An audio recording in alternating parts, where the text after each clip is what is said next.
Headline edition, July 8, 1947. The Army Air Forces has announced that a flying disc has been found and is now in the possession of the Army. Army officers say the missile found...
From the studios of Blackwater Media in the city of Atlanta, it's time for another edition of the Shadowland Radio Show. I'm, of course, your host, Dr. William Lester.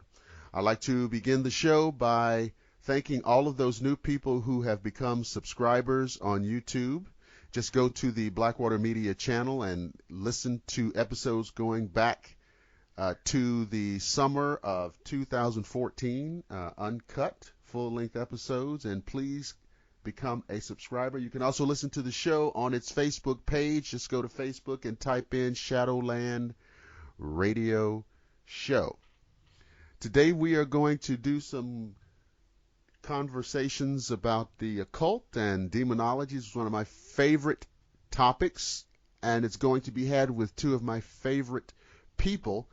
I'm going to bring on the program two return guests, Akelta Wilde and Don DelCastillo. Let's check and see. Akelta Wilde, do we have you on the line? I'm here. All right, fantastic. And Don DelCastillo, do we have you? Yes, sir, I'm here. Fantastic. Thank you both ladies for being on the show. I want to start off by having you guys just give the listeners a little introduction and a little bio on you. So Akelta, why don't you start off and tell the world about you? Sure thing.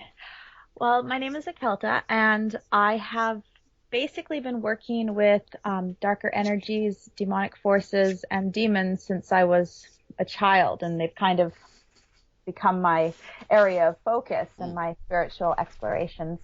So I have basically spent my entire life learning about them, working with them, and learning from them.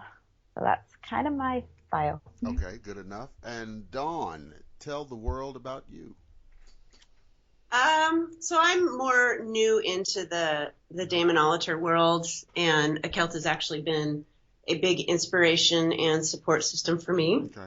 I started getting into paranormal stuff, when I was a kid, and exploring different types of energies, and now just realizing that I actually work really well with the demonic forces, and it just seems to be a good comfort zone for me. Mm-hmm.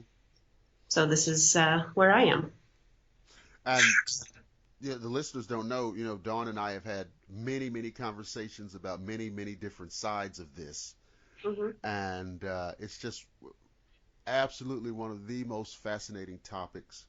And, so a little bit of what I want to get into today is what this is about versus what the popular perceptions are. Mm-hmm. And so what I want to start off with something very basic. Let's do this in a 101 fashion. So Akelta, based on your experiences, your study, and what have you, what is a demon? It's a very good question. It's also a very broad question, but essentially a demon is a divine being composed of dark energy, a specific type of dark energy. They have a specific energy frequency to them. A lot of people like to say that demons, are evil or mean, and if you look through history, a lot of different species have been categorized as demons. Like the church will say that fae or elves are a type of demon, but really demons are in their own category. So a lot of times people they want to blame something, so they blame the demon. But what a demon kind of is a scapegoat. They're not actually all that bad. Some of them are, but the majority of the ones that I've worked with, they've been wise, they've been caring, they've been compassionate. They have also, they come at the world with a unique perspective. And I think one of the reasons they get their bad name is because a demon will face you with the dark side of yourself. They help you grow by making you look at the sides of yourself that you don't want to see. Mm-hmm. And a lot of people react really badly to that. So they think it's the demon being mean to them, but the demon's just trying to help them say, hey, this is the side of you that is causing all the blocks in your life you need to heal. So demons, they're a dark divine being. I see them in a way as gods themselves, just a darker god. And they also are very powerful teachers. And would you say that throughout history, the establishment of, I guess what we call today, the organized religions, mm-hmm. Have tried to,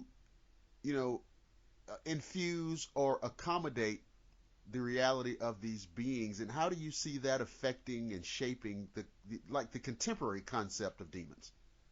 Well, if you look at a lot of the big religions today are monotheistic religions, and in a monotheistic religion, you have a good god and you have a bad god, and there usually can only be one good god, so everything else is a bad god. Mm-hmm. In terms of a lot of Christian paths, the bad god is Satan or the devil, and so all the other gods would have to be Satans and devils and demons and bad creatures, when really they're just all various gods on a divine spectrum. Wow. I don't see the actual spiritual world as being monotheistic. I see that all the gods exist, and they just, because divinity itself is composed of light and dark and basically everything in between, you find different gods and different archetypes that are on that spectrum in various energies, and they have their own energy vibrations. Well, I'm glad you used that term spectrum, because that's where I wanted to go next, and I wanted to get Dawn's take on this spectrum of the divine, because a lot of people, especially people who are in some of the major organized religions, have a little bit different perspective on this. So, can you kind of lay that out a little bit and how that might work? As far as the spectrum? The spectrum, yes. What's all along the spectrum? Well, it's so vast that for me, the items that I have really focused on, and I've tried to look at this not only from a spiritual standpoint, but also just from a philosophical and educational standpoint, of how the lines got crossed over time and when things kind of really went awry, mm-hmm. as far as these boxes that various beings within these spectrums had to be placed. And so when you look at like the Greeks, which obviously we know that's where the daemon came from, but even they did not consider them good or bad or evil. They didn't even have a spectrum of evil. They had the eudaimones and the kakodaimones, daemons, which were chaos and order. Yeah. So basically they still looked at them as two different spectrums, but still part of the whole. One can't exist without the other. And so per what Akelta was saying earlier about demons having you face your own darkness, that would be considered the chaos. But out of chaos comes order. And so it's like this yin and yang between the two, and how they move in between the various components and the various spectrums within the divine. I don't really look at the spectrums as, one divine being lives here in this plane, and can't move to another spectrum. I think that they can move in between spectrums. They have places where they reside, but they are capable of moving in and out of various spectrums. Well, you guys referenced the Greek pantheon a minute ago, and it's obvious when you look at the character of, say one of the Titans or one of the Olympians, for example. Well, at any given moment, in any given situation, they could do something construed as evil, Mm-hmm. or conversely something totally benevolent.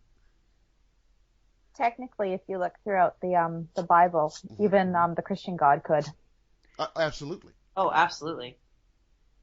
I mean, plagues and wars and destruction and Yep. genocide. Yes, fire Right. and brimstone. Exactly. And Right. not only that, but then even in the absence of those things, you have the constant threat of those things. Mhm. If you don't, I will do such and such. Yeah. That kind of thing. So that's a fantastic point. So, Akelta, gods, demons, angels, can you delineate? Is there a difference? Is there enough of a difference to talk about here? There is actually. One really good way to look at it is look at humans. Mhm. Look at how different and diverse we are, and we're all the same species. Right. I mean, you've got some people that are really light, some people that are right in the middle, and some people that are really dark and do commit genocide on the population. Yep. And so when you look into the spiritual world, which is a much more complicated, a much more layered realm, you get all these different species and you get all these different energies and you get an infinite number of combinations based off of these energies. And yes, as Dawn said, they can grow, they can change, they can evolve, they can move past certain perceptions. I can't talk today. I don't think anything is ever written in stone and solid. Everything changes. It's the nature of the universe to change. That's very fluid. Yeah, very fluid. So then, okay, by that understanding, and here is a question that, is one of the debates of the ages. Dawn, so what is evil? I think evil is subjective. Everybody's got their own definition of evil. Yeah, I was just going to say the same thing. That's a human word. That's not a word used in. I don't think that is a word that these types of beings would use. We put our own morals and expectations on creatures, and I'm saying creatures just as a blanket term. I'm certainly not downplaying them, but we put these expectations on them to behave a certain way, and if they don't, then they are considered evil. Yet humanity evolves and changes as frequently as toilet paper, so how the hell could they ever keep up with morality? They can't. They don't have our morality. They have their own. And Exactly, yeah.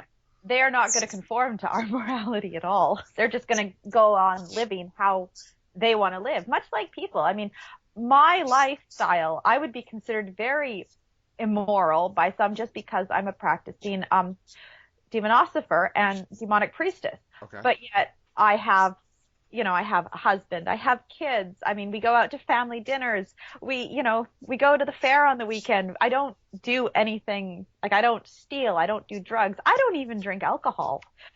But yet, because I work with demons, that would be... That's the one bad thing about Akelta, Yeah. Yes, that's my vice.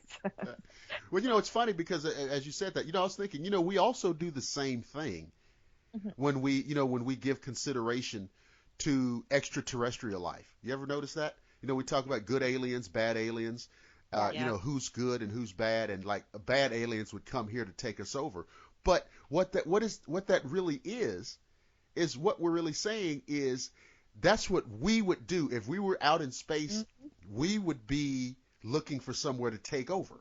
Honestly, if we were out in space, the other species would be in chains. That's my point. They would know we were there. We Right. don't. That's my point. If that's my point. So when we are ascribing these characteristics to these other beings based on what we actually are. So this is really projection, right? I think that is the notion of our minds. We basically have to have a reference point to fall back on because there are things that we don't understand. Right. So the best thing that we can do to understand is say, okay, well, in the past, I experienced this as an evil act.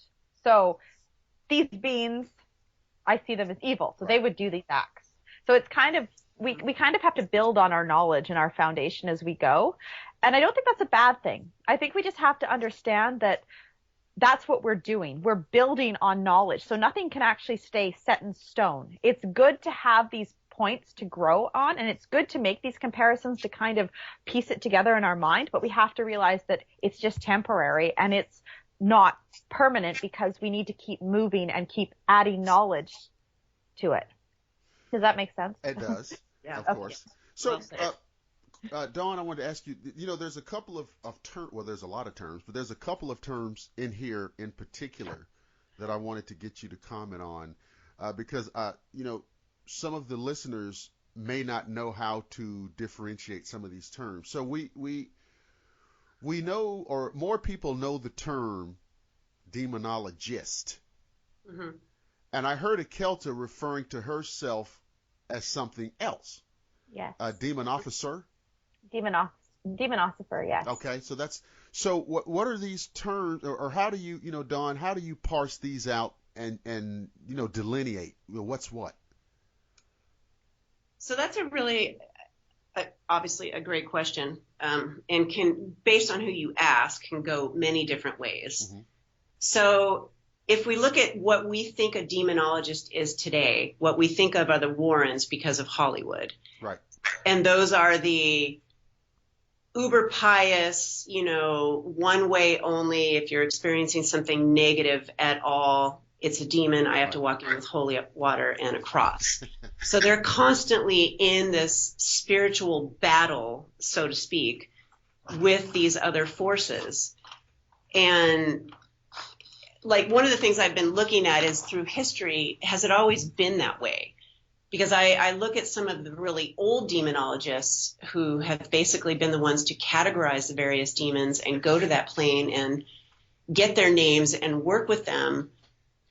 They weren't doing the same type of thing as what we would consider a demonologist today. So it's obviously changed and evolved, maybe devolved actually over time. And so then a demonolateur is somebody who works with the demonic and demonologists. They respect them and learn from them as teachers and mentors. Okay.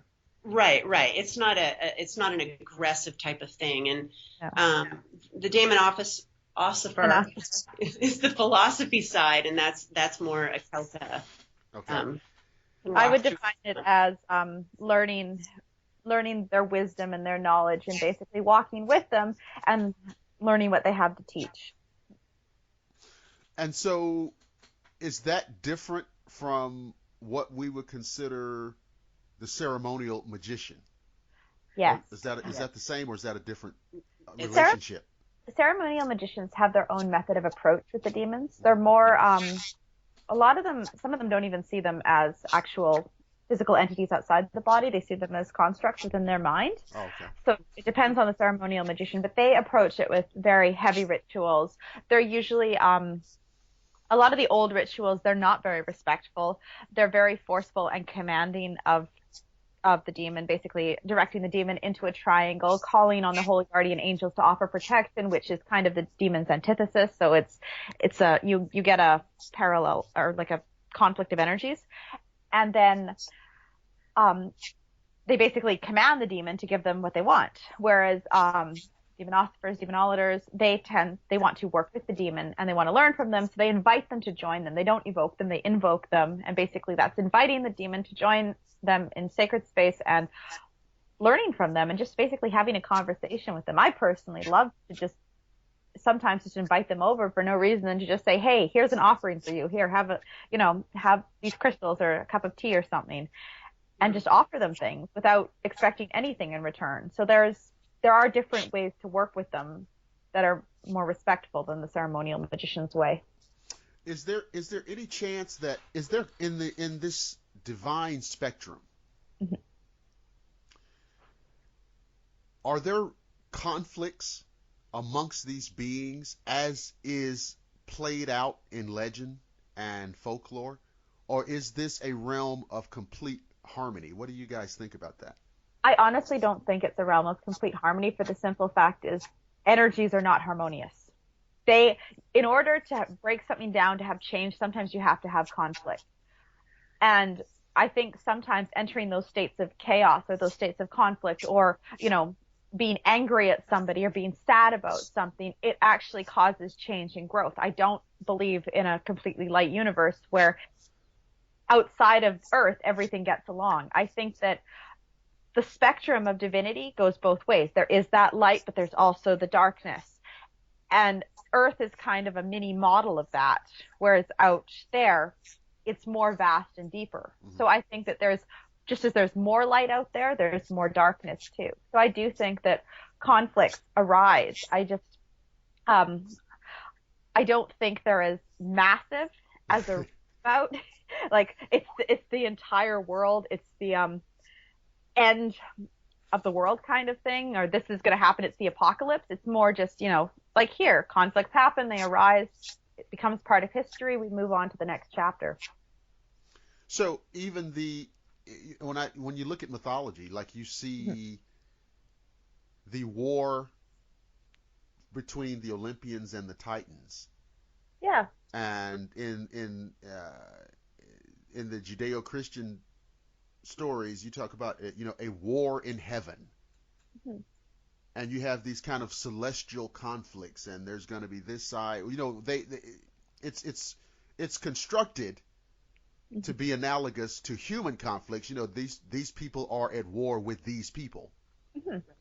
Yes. And so maybe that reality that you spoke of just kind of made its way into the folklore, I think. Yeah, and I think another way to look at that, if we look at how previous people and individuals over time recorded what they saw, maybe it really had nothing to do with gods and demons. Maybe it was actually physical aliens that they called gods and demons because they came from the sky. Ooh, and so wouldn't it make sense that they'd be at war? Because that is what nature is. Yes. I don't believe in 100% harmony. We're always fighting for property. Well, no. Yes, I agree. Yeah, there's no question that, I subscribe to a large extent to that, what is popularly referred to as the ancient astronaut concept. Yeah. Mm-hmm. And that I think you are right. I think that those people in antiquity were witnessing something happening in a flesh and blood context. Yeah. But that's not something monotheists can grasp, because to accept that there is alien life is just completely foreign to them, because then it takes this one magical god that made humans this special thing. It throws that out the window. Well, that construct is predicated on the earth and mankind being the center of the universe. Yeah, which we all know in this phone call is crap. Yeah. I honestly don't think we are. I think that if, like the gods out there, most of them don't even know we exist. Right. Yeah, that's true. Yeah, that's a good point. Why would all the spiritual beings in existence know we exist and focus on us? If we've, where did these aliens get these names from, these ideas, these mythologies? Maybe they were also inspired by other forces that they connect with. And then they use that to play out certain things on Earth and basically present themselves as gods. And so the people saw them and saw these magnificent things, saw these technologies, and they wanted to follow them, basically, or they feared them, which would seem more accurate. Right. But I forgot my original point. I had a baby a few months ago, so my brain sometimes just shuts down. I understand. You're allowed. Absolutely. But we were just kind of riffing on the, this idea of these extraterrestrial beings in antiquity being seen by humans and being construed as deities because of their extraordinary level of technology, and Yeah. that in turn filtered its way into the development and construction of the mainstream religions, especially the big three today, Right. which are all interconnected and interlaced and interwoven, and Mhm. how the reality of that is abhorrent to the Yes. dedicated believer. Absolutely. Yeah. Yes. And I think, though, the universe is so, like, if you look at the size of the universe and it gets bigger every day as our technology Sure. increases, there's no way we're alone in the universe. well, no way. just yesterday, they were. I saw a photo, an image from the Hubble. I love to follow the Hubble images. Well, it photographed a galaxy, not this galaxy, because we're just here. This is our own galaxy. This thing took a photograph of another galaxy that is 28 million light years away. Wow. It's So crazy. whatever that image shows is 28 million years old. Yeah. Because of the distance it had to travel to be imaged by the Hubble. Yeah. Right. So And that's only that moment in time. that's only that moment in time in this other particular galaxy that they were imaging. Right. So when you talk about alone, not alone, you don't even have to worry about whatever that other galaxy is. Our galaxy is 100,000 light years across. So I don't even think you have to go to some other galaxy No. if you No. want to talk about alone or not alone. They say that they have these crazy equations, and they talk about if you look at the number of extrasolar planets that we've confirmed so far, it's like around 2,000, and that's just what we have found. And if you extrapolate that out, there could be 100 million planetary bodies that we would classify as planets just in this galaxy. Yeah. And there's Right. how many galaxies? Right. Right. But if And there's with- 100 million of those planets, and 1% of them have life on it, that means that our galaxy is full of life. Right. So I believe it is. yeah, that it's an amazing thing to contemplate. And they would have their own form of worship, their own form of spirituality, whatever these beings are, which That just was a shows. very interesting discussion Yes. to talk with another being about their spirituality and how they see the creation of the universe. We would call it. We could, because we have to categorize things, of course. Yes. The discipline of exotheology. Yes. Exotheology. Yeah. Yeah, and so you're just say you're talking to this individual from Zeta Reticuli, Mhm. and you want to ask them about their spiritual practices, their religious traditions, their mysticism, Hmm. and juxtapose it to that of human history. And where can you cross-reference? What are the similarities? The most fascinating topic imaginable. Right. Yeah. And I think we'd probably find it would be more closely aligned Oh with yeah, previous people versus today. versus today.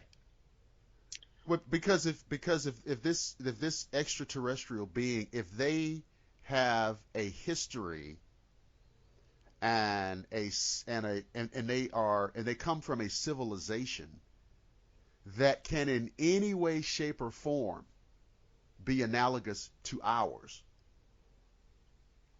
you have to imagine that there will be points of consistency, of similarity. Hmm. I just wonder how they would see us. I look at how we see It depends on where they are. It depends on, because here's another thing to contemplate, Akelta. We're developing technology at a very rapid clip, so who knows when and how far we're going to get out there.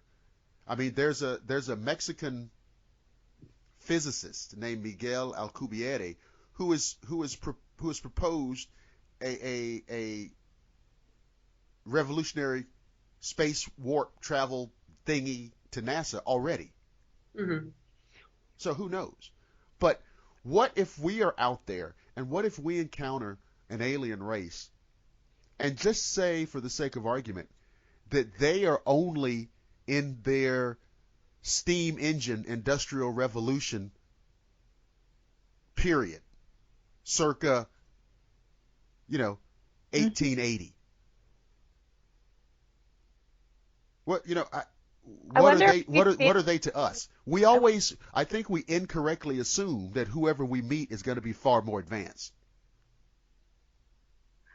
because we assume that if they're coming here, they're more advanced, right? But what if we're out there and we encounter someone in their Bronze Age? Yeah.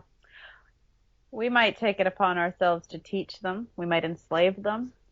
Depends, I guess, on who found them.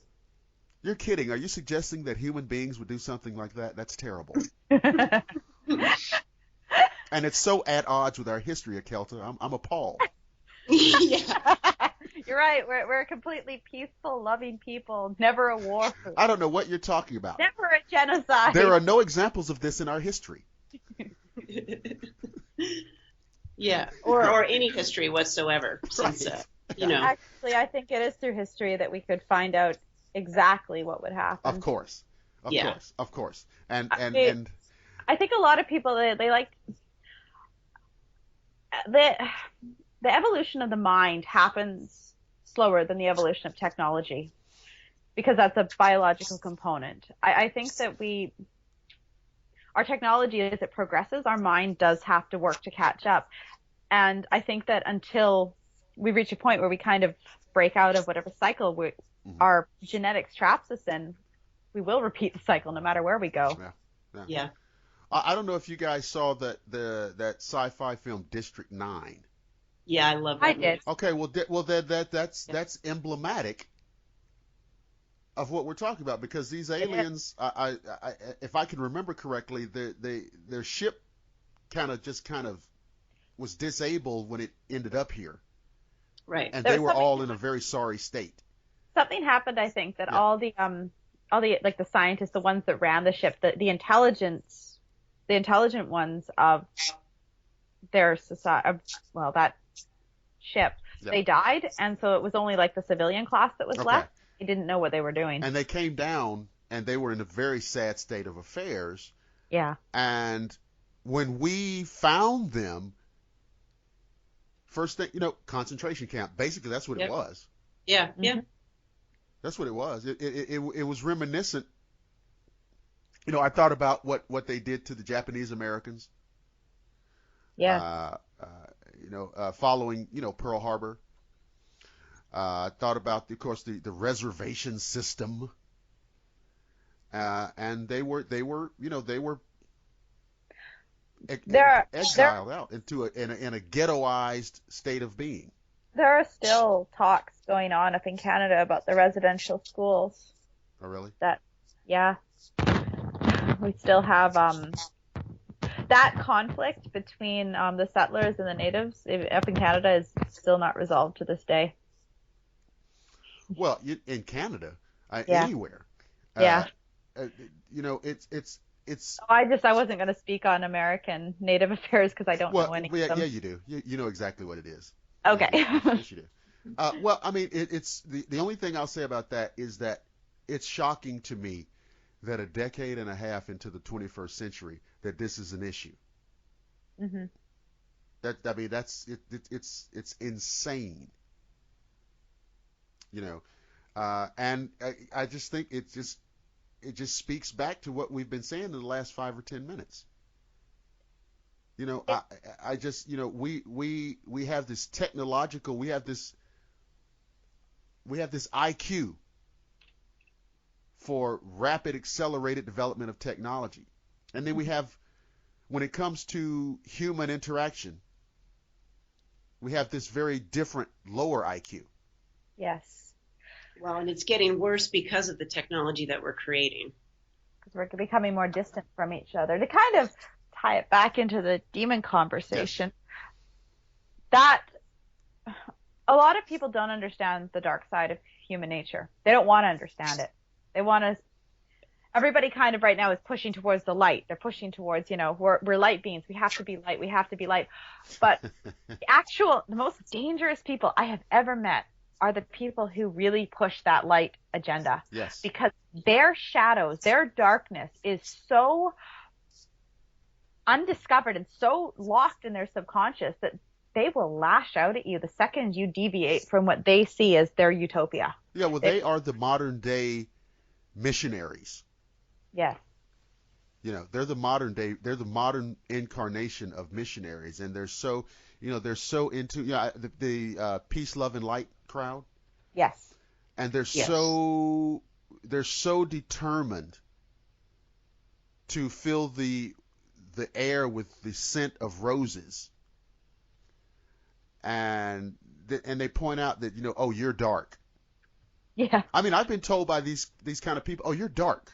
And I was like, well, yeah, but that's got more to do with ancestry than my spiritual disposition. Yeah, I'm sure and that's besides, me. listen, you go to the interior of the continent, you look at me, this is nothing. Mm-hmm. Okay. So, right. But yeah, I mean, it's, I think you're right. So, but no, what I want to get back, because I had these questions here that I want you guys to try to tackle. So, I like this relationship with humans and demons. Let's start with Akelta, and talk about that, and where is it now? Where has it been? And when did we decide that working with or communing with or learning from with demons that's evil? A lot of that, in the past, if you look at the old pantheons, there were some demonics on them. They kind of covered all the spectrums, the old gods, but people didn't classify them as that. They just kind of worked with them. They were divine intelligence. They worked with the ones that they resonated with. So people were kind of more open to choose the deity that they resonated with to learn from. Whereas with monotheism, it was like, no, there's only one now. There's only one being, and if you work with anybody else, you're evil, and that's bad. So with the introduction of monotheism, that's kind of when that happened.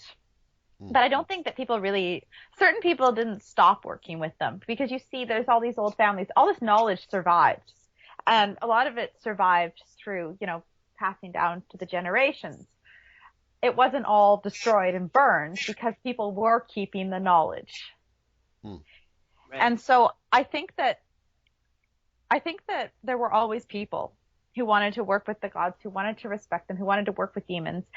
And now, kind of in this day and age, it's coming around again to the point where we are realizing, okay, you know what? We are all different. We all have our own path to follow. So we need to go out and find our path. We can't just listen to one person telling us that if you don't worship this god, you're going to hell. And I think, to answer this question, I think it comes down to the spectrum of humans I was talking about earlier. We're all very different. Some people are very light. Some people are very dark. Dark humans naturally would have been drawn to demons like Satan and Beelzebub, Lucifer, Focal, those guys, because they resonate with them. They resonate. Okay, I feel more dark, and I have an understanding of the darkness in my soul. It's not evil. It's just darkness. It's just a different vibration. It's a different vibration that leads to a different path, but it doesn't make that person evil. Even though the rest of the world would like to pinpoint them as evil, it doesn't make them that. So I actually think that humans that are called to work with demons, their energy is in a place where they work very well with demons. They're very compatible with demons. I've talked to a lot of people. Some people, they've tried to work with demons and they're like, okay, you know what? This really isn't for me. And then they find their calling working with angels or working with natural beings like the Greek pantheon. Mm-hmm. Hellenic gods. And really, I find when people find that path that kind of resonates with their energy, it's almost like they say that they've found home. They found their soul's home, and then they start to grow spiritually and really step into themselves and claim their own power. So, yeah.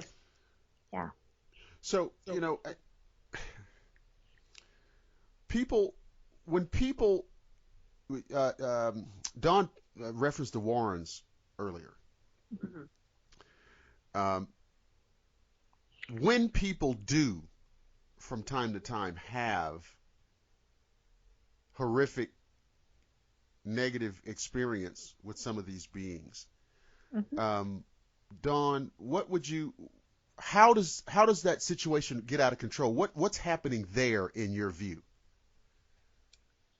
Well, I think, two things are possible, right? So one of them is that the human has been a prick and has been behaving in a way that the demon does not appreciate. Yeah, I know. I tend to just say what's on my mind. Makes good radio. It does, yeah. I think a lot of the negative things that happen are because of the human. I don't think the demon just walked into their home one day and decided to start, making them feel sick and try to possess them. I really don't even believe that demons have a desire to possess people. Like, I don't see why the meat sack that we walk around with is such a big deal. Right. And the whole monotheistic view of humanity being made in the image of God and, everyone wants to be a human, I think that's crap. So I don't really subscribe to the fact that, that demons' whole goal in life, as the Warrens believe, is to possess a human so that they can walk amongst humans because we are somehow more connected with God and they are below us. Right. The Warrens are an interesting one, too. I mean, I have a great deal of respect for them because they're so educated, and I know that they did help a lot of people, but they do classify things as black and white. Right. So then on the other side of the spectrum, and this is something, Akelta is much more well-versed in, but you also have the entities that are the sludge ones. Their whole intent is the dark energy spectrum, it's vast. There's demons, there's sludges, there are vampiric entities, there's astral parasites. I mean, there is so much that it could be that people just say, okay, it's dark, it's a demon. Right. But no, when you actually break down the spectrum, it's like, no, demons have this vibration, but this thing attacking you is a different vibration. And what Dawn says is very accurate. Why would a demon possess a human? It sounds like your phone is cutting out. Oh, is that better? That sounds fine right now. Yeah. Okay. As you said, why would a demon possess a human? There's no reason to. Unless some person called them and was like, yo, you stupid demon, and there are people that create tools. They're called blasting rods and they're designed to hurt the demon. They do things to their sigils that are designed to hurt them. If I was put in a triangle and sent energy waves that hurt me, if I got out of that triangle, you'd be in trouble. If I was some divine dark being. So sometimes it is people dabbling. And what Dawn mentioned before, the sludge entities, they actually feed off of the energy of others. That is the reason they would want to get into our energy spectrum, because if they get inside of us, they can feed better. So they actually get inside of us and want to eat us. And I think a lot of times when there's these big demonic possessions that people categorize them, they're sludge entities that have basically got inside the person to eat their energy, and they're doing that. They use fear to do that, because fear is the best way to get somebody to disempower themselves. When a person is scared, they are not in an empowered place. They can't spiritually protect themselves. So these sludge, if the person is very religious, the sludge is going to be like, yeah, I'm Satan and I'm inside of you, to scare the person. Yeah. So these sludge beings, are we going to differentiate them between the popularized concept of demons? Now, here's my question on these sludge beings. Mm-hmm. Are they dark? Are they animalistic instinctive beings, or are these beings with consciousness and personality and characteristics? Well, I believe animals have consciousness, personality, and characteristics, but you know what I'm trying yeah. to, yeah. The sludge, it depends on the sludge. Some of them are very primitive, and they just basically want to take over and eat. So those ones, they usually do a sloppy job. There are some, though, that are quite a bit older, they're quite a bit more powerful, and they're intelligent. That's my question. Is there, because we attribute a certain intelligence to demons. They will, yeah, demons are very intelligent, and these sludges, some of them are very intelligent too. They'll actually watch the person, they'll pick out their fears, and they'll slowly start to get into their energy. A lot of times possession gets to a point where it's slow, and then it suddenly starts to accelerate really fast, and it's like it dropped off a cliff and the person is in complete crisis. That's because the sludge has gotten through their basic defenses and is now in them, basically eating them. See, I really want to go here for just a minute. Now, can the sludges, now, and I assume that we're calling it that because of how they manifest and appear? Their energy, no, they appear, it's their energy. To touch it, like I do a lot of energy work, and I do a lot of energy work with dark energies, and sludge energy, when you touch it, it actually feels sticky and it kind of burns. Like if you really get into it, it has a sludgy, like, you know how, I have a good example. Mud. If you get like mud on your hands and you like squish it around, it's got that kind of feel to it. Okay. So that's why the name sludge works. Okay. So now, these beings, how would they affect your physical environment? They, I'll tell you the story of, I contained a sludge in a tourmaline vessel, and I actually brought it into the house because I wanted to study it. All right. And I have a room which basically has a lot of my items in it that are tainted with specific types of energy. This sludge was in a containment grid, and it was very well shielded, and somebody in my household cleaned the room. Uh-oh. I think the sludge was calling to this person and basically touched the tourmaline. And a lot of bad stuff started happening. Because it was loose. Yes. A lot of bad stuff. And the person actually started going crazy. They started getting very violent. They got very irritable. They got very short and sharp. And once I realized what was happening, one of the other girls that works with me, she and I put together a ritual to contain it and get it out of the person. It's interesting because it's kind of similar to an exorcism ritual, only it involves demons to do the exorcising. So you call, instead of calling the holy guardian angels, you call these demons, Senelian, Lucifuge, Rofocal, and Dantalian, to help pull this entity out of the person. And I did that. And while I was setting up the ritual, the person actually came into the room and started screaming at me and threatening me. And I stayed focused because I was like, no, this is the sludge. It knows what I'm doing. I just have to stay focused. And once I did the ritual, 10 minutes later, everything was back to normal, and the person doesn't even really remember it. Wow. So these sludge beings do, in fact, commit the kind of acts that are traditionally associated with demons. Yes. Yeah. But they're in fact they're the ones that are causing these things, like people talk about oppression and infestation.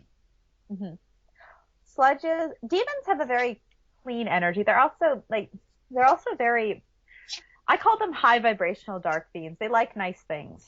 I work with Mammon, who is one of the demon lords, and his altar, I have to clean it every day, and it's he has a lot of really nice crystals. They don't like those sludgy, like, infested environments. In fact, most of the demons I work with are like, clean your space, because if the energy starts to accumulate, you can get bad energy that builds up Right. that could cause problems. So the demons are always telling me to keep the energy clean, keep the energy fresh.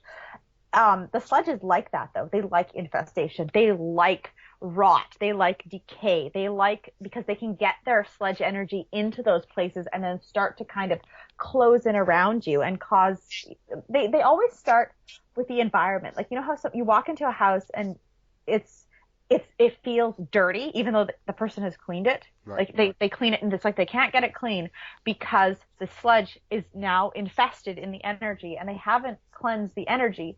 So the sludge keeps the place dirty because it likes to keep that place in chronic filth, because that's how it can close in on the person and start eating them. Right. Wow. Yeah. But they also have the ability, and this is something I think, William, you and I have spoken about before, and that is a misnomer within the monotheistic groups. The sludge entities can mimic very popular demonic names. Right. Oh, they do all the time. They do. So that then poor Azazel gets blamed nonstop, even though it's not even him. Right. They can read your mind. They do way more than the monotheistic religions will have you believe. On both sides. They, like, if a sludge was targeting me, they'd be like, oh, I'm Satan. I'd be like, get out of here. They target people, and they actually try to pinpoint their fears. So if they see a very devout Christian person who is very, very committed to their faith, and then they start whispering things in their ears, I'm Satan, I'm coming to get you, you're going to burn in hell. They start saying these things. That's going to instill a lot of fear in the person, and it's going to disempower them, and it's going to give the sludge the leverage it needs to get in. Right. This is an amazing subject here. I wanted to ask you guys about a word that, of course, it's kicked around a lot more because it's been infused into a movie title. Oh. You understand? Yeah, I do. But Dawn, and again, yes, you and I have talked about this. Mm-hmm. Conjuring. What it is and what it isn't, and why people lose their minds over this issue. Conjuring. Oh, sorry, Dawn. Well, I'll do my own little spiel because I'm nowhere near at your level, Akelta. And so one of the things and I'm glad that we're actually able to talk about this, just because in our community right now, there is some strife, and not that we're going to throw out any names, but there's been some misinformation spread around about various conjurers and conjuration types of methods. Mm-hmm. And of course, there's many different ways to conjure. Mm-hmm. Mm-hmm.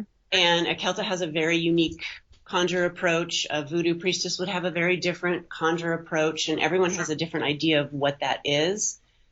And for me, the way I used to look at it was definitely more Hollywood. The whole voodoo, I cut up a snake and I drink the blood, and then here comes the and there's some truth to that, sure, but that isn't what everybody does.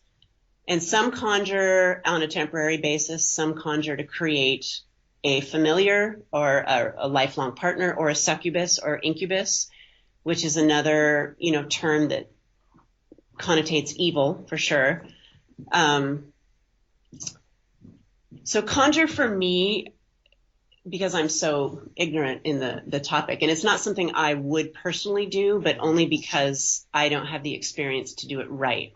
And I think one of the things that I've just learned in being aligned with Akelta is that very thing, is that it's not something that I know how to do in the right way, and how to respect a being properly and not piss it off, because I definitely don't want to be on the other side of that. Right. But I think it has its place. I think it is a very positive thing in a lot of ways, but it can be used for bad.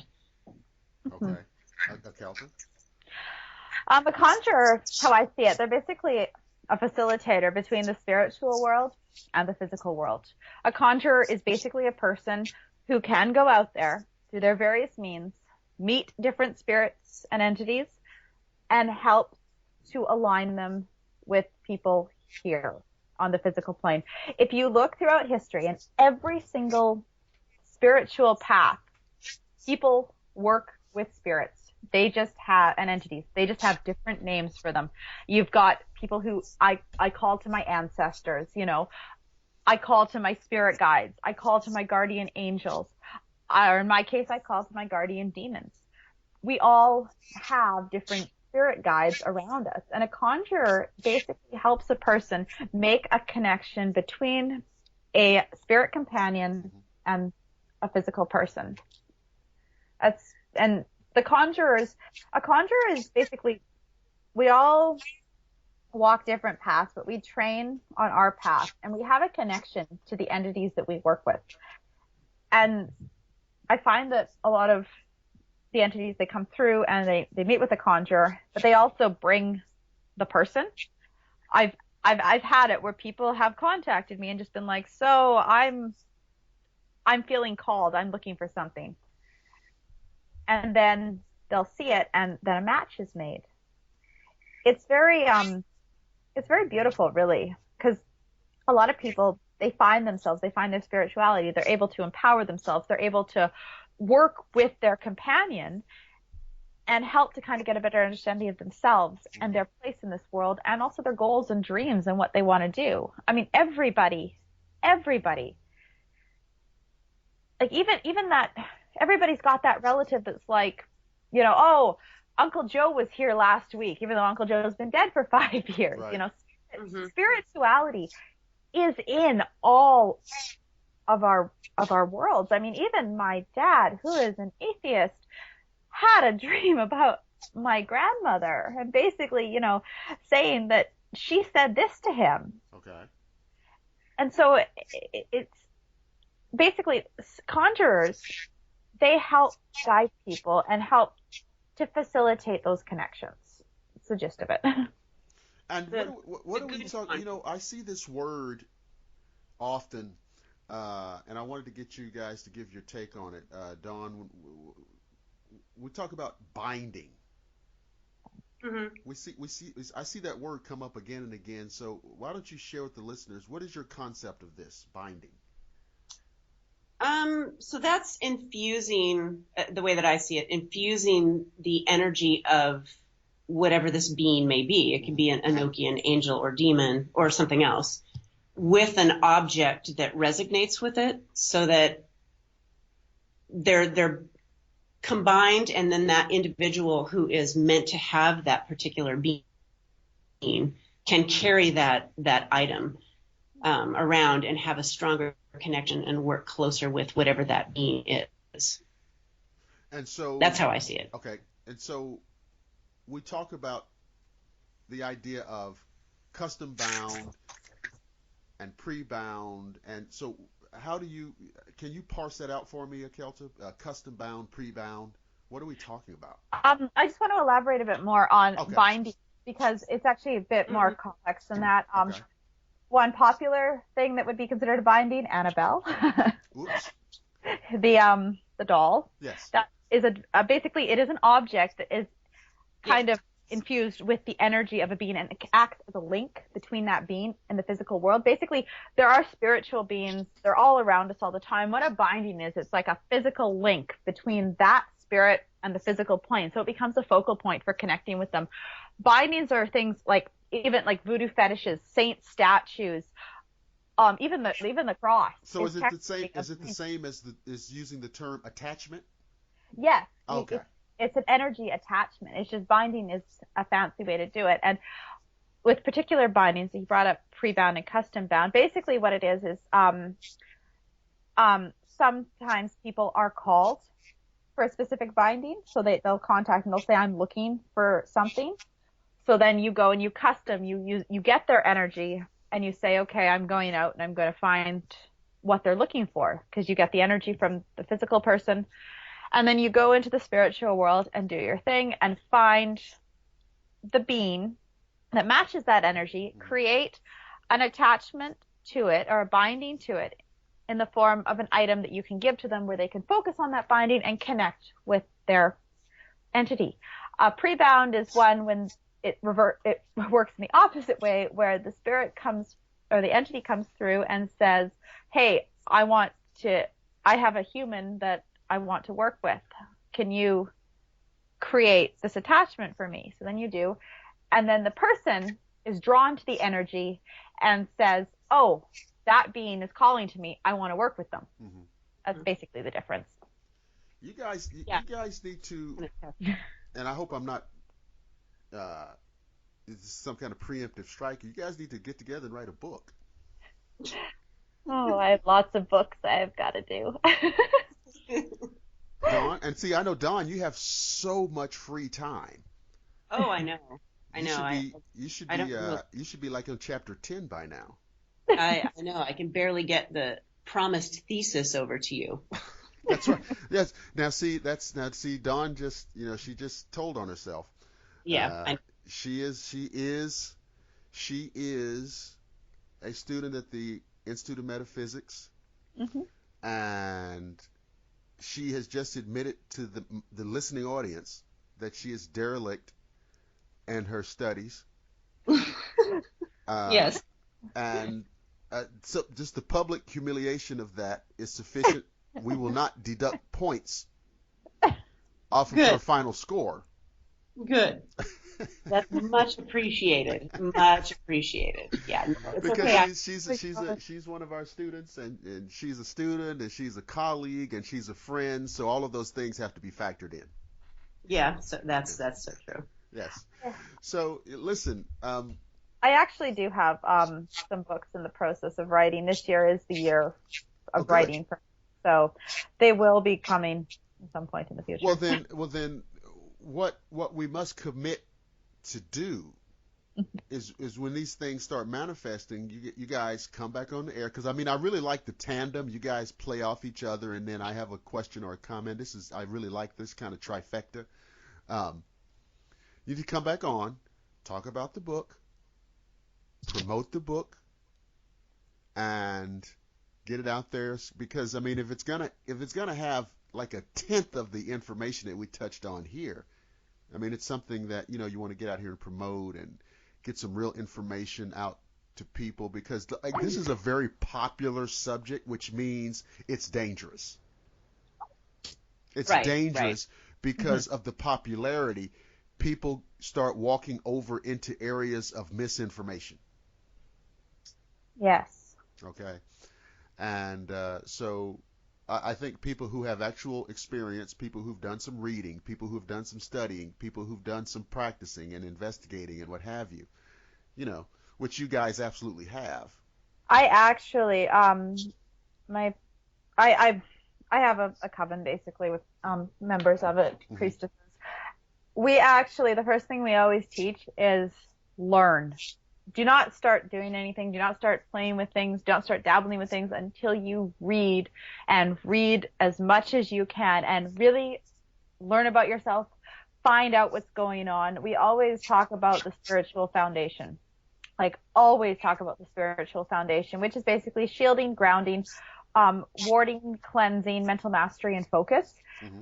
And basically having those elements in place, because you have to shield yourself. You've got to be able to protect yourself, because there are vampiric entities out there, sludge entities, parasitic entities, things that will come at you and hurt you. You have to be able to ward your space, which means protecting your house so that things can't get into those, that corner that always feels dirty doesn't happen. You have to be able to cleanse that. You have to be able to ground. Get rid of the excess energy so that you're not in a very high state where you kind of lose yourself. You have to be able to focus. Focus is actually very, very important, because when you're working with these beings, you have to focus. You have to have a clear consensus of your skills, and you have to basically be able to dictate and go, drive the conversation where you want to go. And yeah, I know right now, pregnancy brain, I'm kind of but most of the time I'm. So do you want to promote your coven, or is that allowed? You want to say, recognize anybody or the organization? I should have asked them first before, but maybe next time. Okay. Dawn, anybody you want to put out there? Oh, no, I would never step on those toes. Okay. I'll let Akelta do that. Okay. Well, ladies and gentlemen, our guests have been Akelta Wilde and Don DelCastillo, and we have talked all things in the realm of demonology. And I want you to hold the line while we close out the show, because I'll have a word or two with you after we're off the air. Ladies and gentlemen, I want to remind you that you can listen to the show on demand on our Facebook page, as well as our YouTube channel on Blackwater Media. I also want to invite you to listen to a couple of other programs that I'm involved with. The first of which is called the Historian's Almanac, which is also running on the Blackwater Media YouTube channel and on its own Facebook page. If you just type in Historian's Almanac, you can enjoy that show. I also listen to Agenda Earth, along with myself and my co-host, cryptozoologist, filmmaker, Mark Zaski. That too can be heard on demand on its Facebook page, Agenda Earth, and it can be heard on the Blackwater Media YouTube channel and the Crypto Reality YouTube channel. It's all over the place, and please give those shows a listen. I want to thank my guests once again, and I want to remind each and every one of you not to panic or freak out or be in poor spirits, because I promise each and every one of you that I will see you again on the flip side.